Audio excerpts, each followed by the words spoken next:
Argentina, Brazil কিংবা ফ্রান্সের মতো দেশগুলোর সাথে বিশ্বকাপ খেলবে আমাদের বাংলাদেশ। এমন একটা স্বপ্ন বহু বছর ধরে লালন করছে এদেশের কোটি কোটি ফুটবল প্রেমীরা। ভিনদেশি কোনো পতাকা নয়, বরং লাল সবুজের পতাকা নিয়ে উদযাপন করব আমরা। এটাই তো দু চোখের সবচেয়ে বড় স্বপ্ন।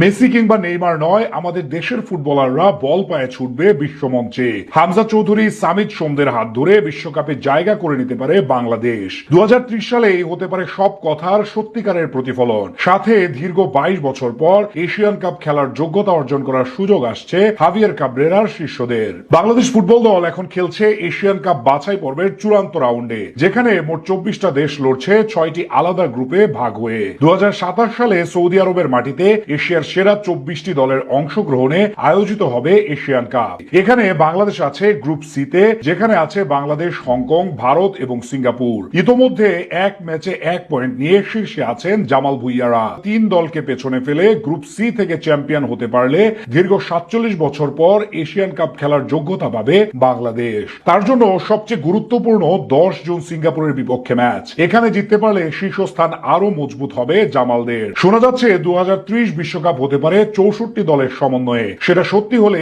এশিয়া মহাদেশ থেকে বাড়বে অংশগ্রহণকারী দলের সংখ্যা। সেক্ষেত্রে 2027 সালে এশিয়ান কাপে যদি বাংলাদেশ জায়গা করে নিতে পারে এবং সেখানে ভালো কিছু করতে পারে, তাহলে অনেকটা সহজ হয়ে যাবে বিশ্বকাপের পথ।